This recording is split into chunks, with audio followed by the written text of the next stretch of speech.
Hey guys, so some of you might be thinking of pulling the trigger on the new iPhone 7 which is launching today in Malaysia. So I thought I'd just make a quick video to show you a few of the things which you might not see from most of the other reviews. If you want to find out about the usual things like camera performance, speed, blah blah blah, you can just go online and look for some other reviews like Hey Siri, find me some iPhone 7 reviews. One possibility I see is machines Apple Yeah, Store. maybe you won't find any reviews from Siri. No thanks, Siri. Right, so one of the things I like most is 3D touch. It's got a lot of useful features. For example, you got quick shortcuts from some apps, notifications. For some notifications, you can reply directly. These are not new things. Some of them are from iOS 10, some of them have been around since iPhone 6s. Some apps still don't really have useful 3D touch support. When you 3D touch on it, it shows exactly the same thing. Right, so I moved to iPhone from my old Google Nexus beat up, broken Google Nexus 5, which I loved. It's on Android 6.0, good updates, but it didn't get Android 7, so that's a bummer. So it's getting a bit slow now, but it's still useful to compare if you're coming from Android. One of the nice things about Android is the ongoing notifications.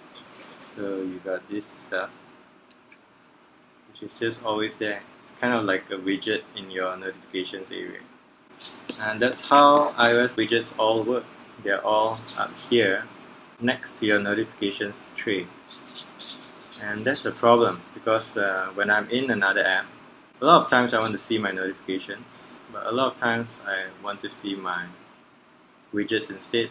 But with the design Apple has done, every time you pull down from the top, it's notifications. And there's no widgets on the home screen. It's just a special home screen on the left. But you can, for those apps that have widgets, you can 3D touch on it. For example, calendar. When you 3D touch, you get quick widget. And here I've got a few notifications. When you 3D touch on this, it will show you the app as a notification. So it's kind of quick access. Home button works very well. It doesn't press in anymore, but it works fine. It feels very natural. It's just sometimes when you have the phone on your car holder and you're not holding the phone like this, you've just got it hanging on the car holder and you want to just press on it. Sometimes it doesn't work that well because you can't really feel the button going in. Integration with Mac OS is, I'm still exploring it. Phone calls work, but my iCloud drive filled up the moment I enabled iCloud backup for my photos, so I haven't been able to use iCloud much. There's totally no space in there at all. So if you want to use iCloud, you have to be prepared to subscribe, pay a monthly fee. The keyboard is not as nice as the stock Android keyboard. For one thing, it doesn't have swipe, but you can install a third-party keyboard for that. One very nice thing about the keyboard is you can move the cursor around just by 3D touching on the keyboard. So if you have a bunch of words here and you're typing over here, you can just move that cursor around by 3D touching on it.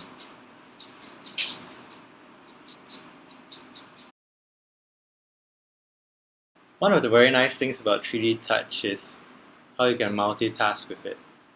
So basically when I want to switch to the next app, I'll just 3D touch on the side.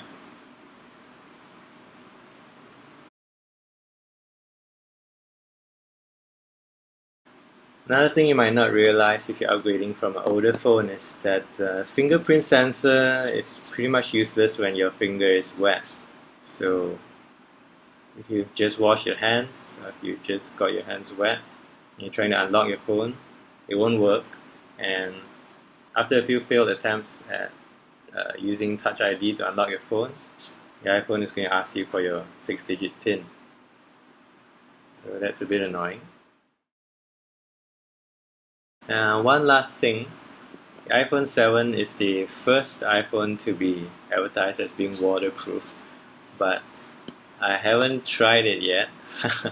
Most or all of the phones that are advertised as being waterproof, the warranty doesn't actually cover water damage. So if you take your supposedly waterproof iPhone or Samsung or Sony, you drop it into a puddle of water and it breaks, you can't bring it back to the manufacturer for warranty. I don't understand how that works. So, well, that's it. I hope this quick 5-minute review helps you make up your mind. Hopefully it's been helpful. Next video I make is hopefully going to be about switching my car headlights if and when they ever arrive. I'm still waiting for the seller to ship it. So until next time, bye!